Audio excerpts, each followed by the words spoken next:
Today's a very special stream because today is the Tiffani Taylor artist study stream. Now, this artist study stream started off with Crochet redeeming Simply Feathers. And I remember I tried to get Crochet to agree to let me study like feathers on the wing. And Crochet said, no, a single feather in watercolor with a variety of edges. And you know what? Looking back, and clip this, because this is probably the only time you're ever going to hear this. Crochet was right, everybody. It was a good move. Because I found these, and I'm a big fan of these feathers. I remember when I did the John Singer Sargent artist study, I said that I was nervous about studying Sargent, and it was the most nervous I had been doing an artist study. And when I did the Odilon Radon artist study a couple months ago, I think I said that I had no idea how I was going to approach it. And I was way out of my depth. And I feel like today is a good synthesis of those two things. I have no idea how I'm going to do this artist study. I have some general idea, but this is going to be a tricky one. And I'm super out of my depth. And this is a contemporary artist. This artist lives and could potentially see this. She gave me permission to do this study, actually. So it's even more stress there. And she's a professor at the Savannah College of Art and Design. So big trouble all around for your humble streamer. But we'll get through it together. You went to SCAD for a little bit many years ago. Oh, really? So I think, yeah, so that's a good segue into this. I was going to show off her website. I'm mostly interested in the watercolors, especially for the purposes of today. But some really lovely work in a style that, so, I often say that, and I think it's a common thought, that we like admire the things more that we can't do ourselves.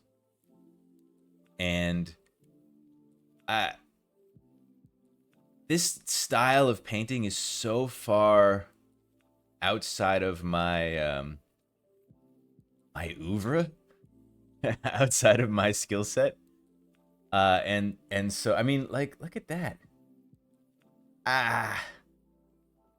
So to me, this is sorcery, and so I'm excited to dig in and try to get a little bit of what's going on here, so that I can improve my own work. But yeah, she's a professor at Savannah, and had a gallery for a few years in Savannah, and also one in Paris, which is pretty cool. And also, her work is good enough for Oprah Winfrey and the Salvador Dali Museum. So who can argue with that? Like I said, I'm super out of my depth on this. So anybody as we go along has anything to say, please do speak up in chat. So we're looking at edges, and I'm also I prepared the black and white versions as well, or the desaturated grayscale versions. So this is the desaturated version. This one is almost grayscale anyway. I don't need to do too much looking at this, but for some of the other ones, I think that this desaturated version will come in handy. Also, I will say that I do like the handwriting on it, but I'm going to pretend it's not there for the sake of this study, because I want to focus in on the prime objective, which is painting these and thinking about the different kinds of edges. Hard edges, soft edges, lost edges, and found edges. Now, found edge is when we use closure, right, Crochet? Accidental edges. I've not heard of those. How did I first discover her art?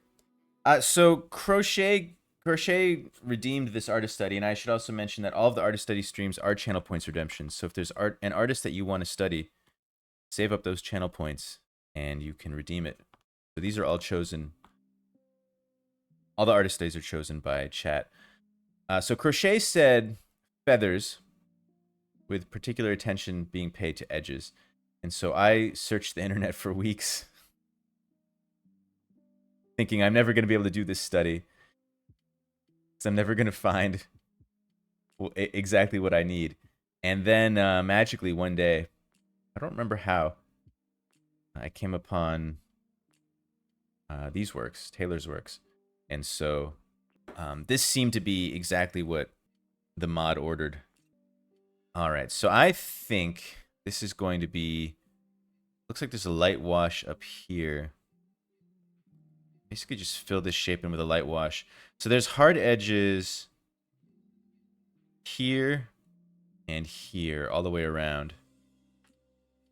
This becomes soft.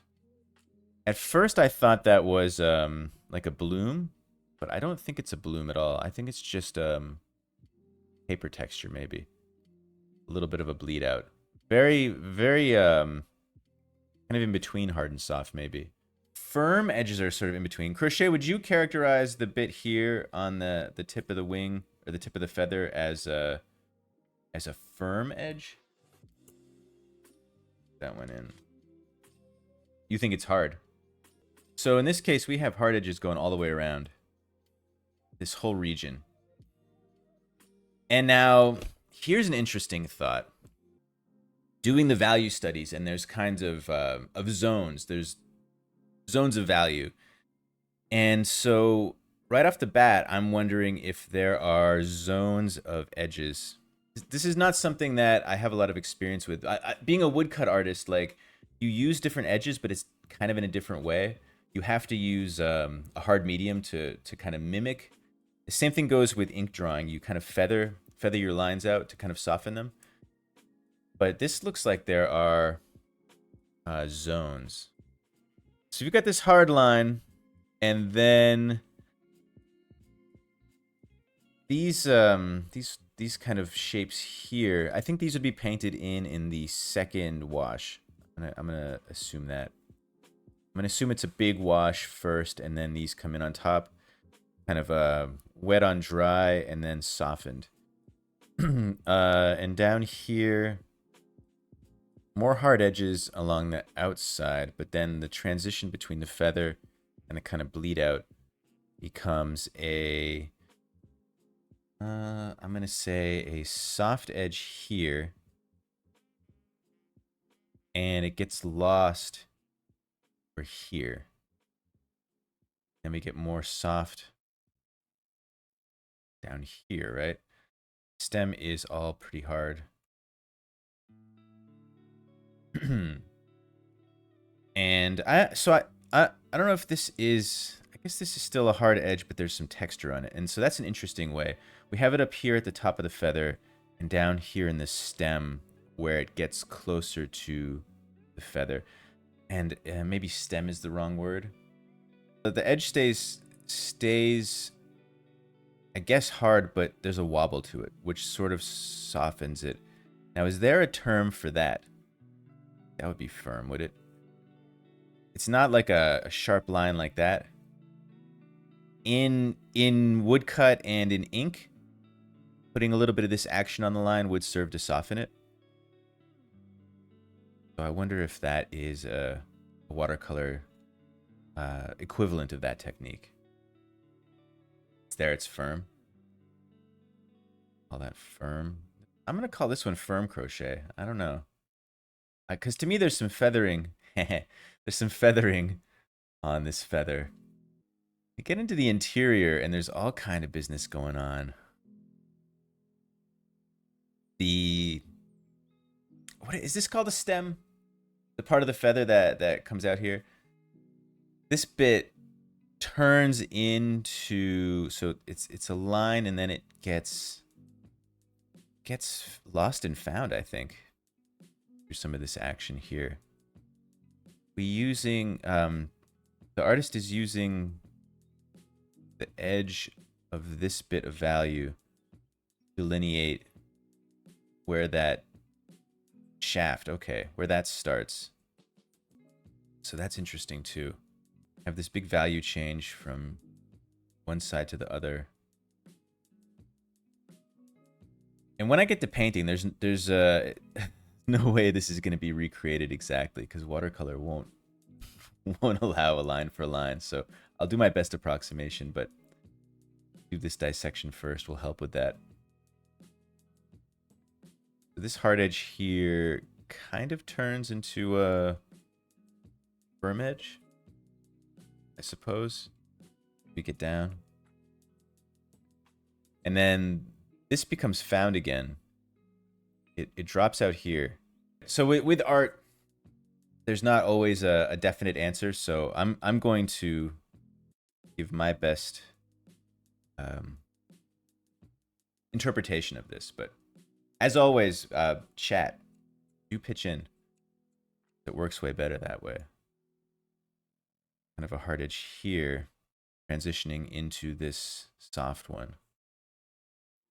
Like that move. And there's these negative shapes in here. Some nice movement. These terms make us all look at the different edges. Best way to learn. I agree, Crochet. Calamus? Is that the proper name for it, Emma? I was looking at this earlier and I was really enjoying this little bit here. Kind of the interior of the feather. It's a hard edge with a sort of soft edge shape. The inside edge is hard and the outside edge is soft, and it kind of fades out to this sienna. So hard edges around here. We get this kind of firm bit up here. Just ever so slightly though. So the hard edge goes around, it goes around, it comes around. We lose it a little bit here. And then it hardens up a little bit, maybe firms up a little bit. And then we get soft. I always thought found edges were where closure was involved, but apparently that's not the case. So we'll go with hard, firm, soft, and lost. All right, let's get some color down on here. Some value. I think this is a 2-color piece. There's this kind of gray, a bluish gray, and then there's this kind of sienna. So the color is not the most important thing in today's study, since we're mostly focusing on edges, but try to approximate it. So it looks like there's a really light wash of a kind of the cool color, and then drop in. Now this is the truly stressful part here. I want to preserve this little white spot here. I need to preserve these shapes here. Everything else, I gotta keep this edge on this side. Like this one. Go in though. All right, let's get some paint down here. I'm gonna leave my pencil marks on this one because I want to be able to see what I'm doing. I want to see my notes. So I think these firm edges are probably achieved with the paper a little damp. I'm gonna assume. I'm gonna guess. Find out. And I think some of these edges can go in and harden them. The next stage. And like I said before, there's no way this is going to be perfectly mimicked, because watercolor just does what it does. But I'm going to do my best approximation. And it's not so much copying it verbatim as it is figuring out the lessons. Looks like my warm is a little bit too yellow. This was done like 4 brush strokes. I was thinking the same thing, Pinecon. I was thinking, what's the minimum number of brush strokes needed to make this? I will I will far exceed that. This always happens to me when I do watercolor. I think I pull my water out far enough so that the edge will be completely lost, but I end up it ends up being soft instead. Now am I gonna get some weird blooms going on? She's got this really nice gradient that just goes out into nothing. It looks like hot press. Looks like cold press to me, but I could be mistaken. All the kind of blending and stuff, and it looks like there's a little bit of paper texture. But that's a good question, Pinecone. I'm not sure. But cold press would be my guess. That's working well.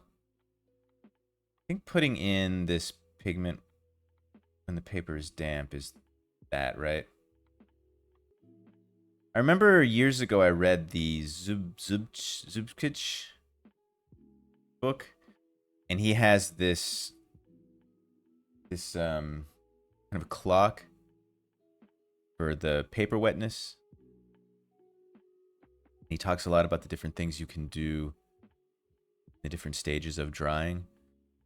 And I remember reading it, being very interested in it, but I think I was still too early on in my watercolor to fully appreciate what he was saying. I should go back and read that book again. If anybody has a hard copy they'd like to get rid of, hard to come by. I think it's just about time to let this dry. Looks more like they went heavy-handed with the paint. And mine's so light in color. Yeah, I'm gonna go in and do another wash, Ursa. I'm real worried about getting too dark too soon with this. Oh, yeah, Ursa, like what Pinecone was saying, they probably did it in like 4 strokes or something. Yeah. I think so. I think for my purposes trying to study this, if that's going to be an impossible task, I'm having to deconstruct it kind of slowly but surely. So I'm going to hit this with the dryer and come back in and do another wash on top. And so there's a nice soft edge here that I want to pick up. Then it gets lost down here and picked up again here. The risk of overworking this. I think it's probably time to move on to the next feather. I like what happened here with this firm edge. And that was a product of the paper being damp, not wet, I believe. I'm gonna try to remember that. I think the successes. Let me talk about that before I move on. I think the successes be this edge here, and I like what was happening with this. You know what? This one I can firm it up a little. This one actually has a firm edge on top of a hard edge. It's kind of the hard edge on the side, and then you take a step in, and there's kind of a firm edge. But I do fear I've made a muddy mess of most of the interior of this piece. It's completely lost the original elegance. But I guess that's a product of working deliberately. Like Ursa said, going in more, what did you say, Ursa? Heavy-handed, maybe? Heavy with the color. Less noodling. Probably the best way to paint this, but I'm trying to recreate edges here. And I think slow and deliberate is the order of the day for me. But maybe the next one will change that. I think I'm going to stick with the simple one. I mean, relatively simple. These are all unsimple. This one here. I'm going to stick with this one. Quick and heavy-handing, the more layering and fuzzing, the less it works. Yeah, futzing with it. Yeah, I think so, Ursa. Maybe this one here I'll try to be more confident. Now that I've got one under my belt. I think this is another one where, yeah, the value study the desaturated version and the saturated version. There's not much difference. So we'll just look at the full color one. The first thing I'm noticing about this one is this really lovely S curve going down the calamus. Start with that. It's almost a line of action. And I'm thinking again about these zones. I'm gonna make a note of that. So like I said, in the typical value studies, there's zones where there's, you know, different zones of different values throughout the piece. And I'm trying to think about this in terms of zones of edges. I'm wondering if there's anything to that. I'm not sure if there is or not, but try to keep that in my head for looking at this. There might be something valuable in that thought. Or maybe not. Find out. The vein at the top, do you think that was scratched, frisket, or just avoided? Yeah, that's a good question. Up here in the middle. I wonder if that was frisket.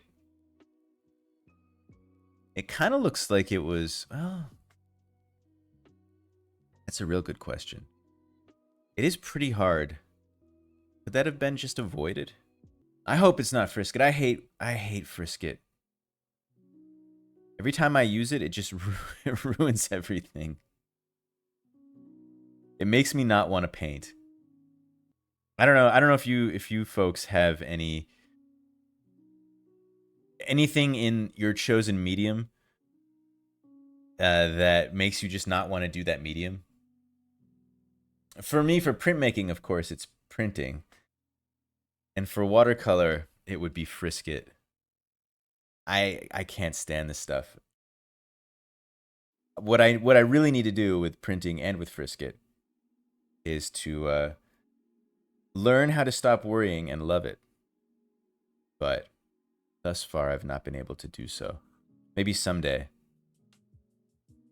Maybe someday I'll become a frisket monotyper. It looks avoided to you. Frisket's a pain. Frisket is, what is it also called? Masking fluid. So it's this gunk that you put down and then you let it dry and then you can paint on top. And then you peel it up with your finger or with an eraser. And then it leaves the white of the paper there. So you don't have to carefully paint around. In theory, it's really excellent. I prefer the horrible, meticulous task of like cutting out a piece of masking tape that fits the shape. The clue would be whether there appears to be any continuity from one side of the vein to the other. It looks like one edge is hard and one edge is firm. At least if we're talking about kind of in a feathering way. There's this edge is more of a straight line and this edge has texture to it. But I think you can do that in frisket. Like this mark here. This must be the very last mark made, maybe. Although these ones look like they're covered over. Oh, there's a really light wash down here. So there's like a contiguous... So this edge gets completely lost. Or almost completely lost. I really like these marks that she makes. Like these ones. A couple here. Again, that's got to be a confident. You got to be in the flow, I think. Get these marks going. I wonder if watercolor is the hardest medium to do an artist study of, because of the kind of spontaneous nature of it. So we have hard edge here, and I'm gonna say this would be firm all the way down the right side of the feather. And then it fades into soft and then to lost. We got this gradient. Ah. Zones. And gradients. This is with edges. Zones and gradients. Edges. So this is a gradient going from maybe firm down to soft down to completely lost. Then here is hard, and then there's like a crossroads. And we get hard continuing along the outside. And we get soft and firm maybe coming down through the middle here. You have some Frisket and you haven't tried using it, it's probably gone bad. That's another thing about Frisket. It goes bad. And also the smell. Oh, it's vile stuff. It's impossible to work with. Yeah. It smells fui and funny. A liquid latex used for masking. Is that what it is? It's a liquid latex? It's whiteout, but you use it preemptively. It's a preemptive whiteout. Might be a good way of thinking about it. Masking glue is terrible. It always rips the paper for you. I've never had it rip my paper, but I've had it. It gets everywhere. Artful Turkey was the first person to I remember I saw him using it and I asked him about it because I wasn't really doing watercolor back then, and he said use the I think like the mapping pens to apply it, which works better than a lot of stuff I've used. I also use these like silicone brushes to apply it, but it's just gunky. So this edge here comes down and then it gets lost here. We get this interesting, we're continuing the crossroads metaphor. The roads split off here, and then there's like maybe an on-ramp. The roads merge back together in this zone. We get a soft edge here. And then this lost edge and this soft edge. This one is a firm, right? Yeah, the firm one becomes lost and the soft one comes in. Then they kind of come back together and then we get another. This one is pretty hard even though it's got a texture to it. So I'm going to call that a hard edge. Come down. And then it kind of terminates here. I don't even say it's lost. I think it just ends. And we got this kind of hard around the side here. So this is also hard. Coming down. This bit kind of gradients out to soft. And then we have firm going into soft. And it just gets soft and lost down here. Calamus is a lot of good character on this calamus here. It almost looks like a calligraphy stroke coming up from the bottom. And that goes into... starts off hard and goes firm maybe. Then carries on up through the center here. Pretty firm. And reconnects, and then there's this white shape here that it becomes. And then this is a very hard edge that blends out. It just gets... everything gets soft and lost here. And then a lot of soft stuff going on over here. So let's think about the rhythm.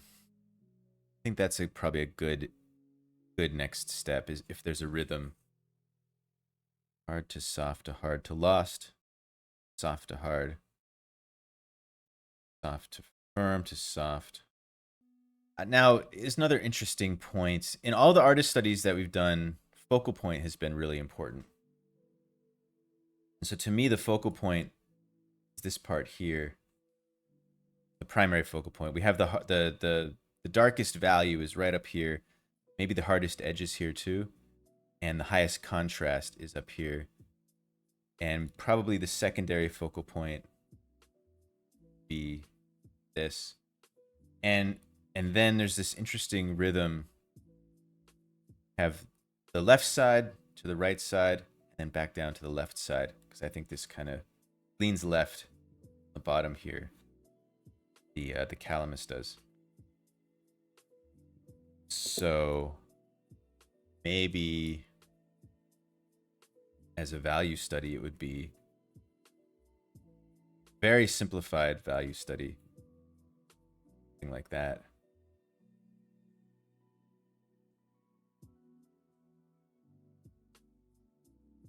Or light shape, light shape, light shape. I originally started doing watercolor because I was painting my woodcuts. And that's painting woodcuts is much more paint by number. I get all these really nice hard edges on the woodcuts, and then I can just kind of go in and put some areas of color down. I like this noticing this gradient, get this dark value down to this lighter value this way, and then kind of picks it up into a lighter down to a darker on this side. This needs to be softened a bit. I feel like with watercolor, there's for me at least, there's always a tension between getting too dark too soon, but being too tentative. And then there's a little bit of this warm I forgot to throw in. Just a little hint here. A really, really subtle bit here. Really delicate. It's so interesting how art becomes juggling. What I mean is the more, like, when you start drawing, you just kind of draw when you're a kid. And then the more you learn, the more kind of things you have to keep in your head. And the secret becomes turning things that you're actively juggling into things that you can kind of subconsciously juggle. And then you add more stuff in that you actively juggle. And then as that becomes more subconscious, you continue adding more things in. I don't think there's an end to it. Your subconscious can juggle much more and much better than your conscious. Yeah, exactly, Plums Inc. And so I think the trick is turning the stuff that you have to consciously juggle at first because you're not competent in those skills, turning those into the subconscious. Then you become good at it, right? When you can make that shift from consciously thinking about to subconsciously being able to do it. I would say that a good example, for me at least, would be for carving. Like when I was first learning how to do woodcut, just thinking about how to carve different things takes up a lot of bandwidth, like a lot of mental stuff. Just the act of like trying to carve out the shape. And once that becomes second nature, you can do all kinds of other stuff with your sort of conscious mind freed up. And there's a million different things in drawing that are that way, I think. At least that's how it is for me. Always trying to roll new things from not aware of them to consciously aware of them to subconsciously handling them. That's the kind of the arc of art skills in my own mind. I don't know if anybody else has any sort of thinks of it that way, but watch them do it to imitate. For this, I think watching Tiffani Taylor paint would be a very valuable experience. Like, I think another approach to this might have been do like 10 small studies of the same feather quickly. But I don't know, I'm kind of enjoying the reverse engineering, even if like the point isn't to make something beautiful. The point is to make something educational, something that I learn from. And so this reverse engineering of this is enlightening. I've got 3 more that are much more complex. Again, it's pretty straightforward. I thought these the grayscale would be more helpful, but the edges are pretty evident regardless. The interesting thing for me going between this one and this one is like the that turquoise and the yellow, like the right side. In color, of course, it looks like a lighter value than it actually is in the grayscale. The grayscale, it looks much darker here, the right third of the piece, than it does here. And that's to do with the different value of different colors. So it's all pretty much a mid-gray, except for the feather itself, which is darker. And then, of course, the paper, which is white. Almost 3 values if you really blur your eyes or squint. There's a lot of paper texture in this one too. I guess I'm gonna focus mainly on the feather. I probably will leave a lot of the peripheral stuff out because I'm mostly looking at the edges as is the directive of this study. But try to keep this as focused and simple as I can. Otherwise, it will just be completely overwhelming. So, hard edge way up here. This whole stretch here is a hard edge. And opposite it, on the feather at least, a super soft edge. A couple of them, actually. Down the middle, there's a hard edge. Soft here. The calamus, hard edge all the way down, is kind of mirrored, at least in value, by this bit here. This is also hard edge. This hard edge, and then a firm edge going across and then down all the way to the hard. So it's firm, hard here. And I'm going to say this is pretty hard here. And then it down and just terminates again. And then in the interior, we go from lost to soft. Lost to firm. Lost to firm. To lost again. And a lot of soft down through here. A couple layers of soft. Now, how would a bloom be considered as far as an edge? To me, it looks like the interior edge looks soft. The exterior edge looks firm. Is that just the nature of a bloom? And this, going this way, becomes lost. Soft to lost. This is pretty hard here, and then it goes firm back to hard, I think. We get a lost edge where it meets there. Firm and soft alternating here. And lost, and then back to firm again. So the feather has the symmetry to it, but it's made an asymmetry with the edges. And that's a nice idea. Taking the symmetrical object and asymmetrizing it. So the hard edge here with the softness side. Something to think about there. One thing I love about watercolor is you can start with just a blob, gradually like coalesce it in my moment for this bloom. So it's interesting to see which of these edges are hard edges because the water just happened to stop there, and which of them are like created. I wonder if there's a difference there. Something else to remember: every edge has 2 edges. Every line has 2 edges. This is kind of like carving a woodcut. You want to carve a line, you have to carve 2 sides. So these all actually, every line actually has a double edge. So this one, the outer edge is the hard edge, and then the inner edge is the transition. I guess that's an obvious thing to say. I think another technique in doing artist studies is to state the obvious. I think in stating the obvious, the hidden becomes more clear. when dissecting a piece, one of the first things to do is to just start saying what you see, saying what you notice. Tackle the uncertainty well. Oh yeah, red acetate check. Let's do that, crochet.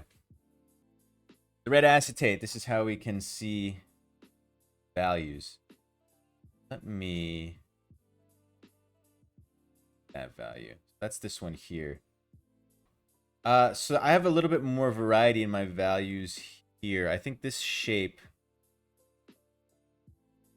yeah, this shape was a pure accident. I don't know what I was thinking with this, because it's not present in the original, but that's fine. A little bit of my accidental flourish.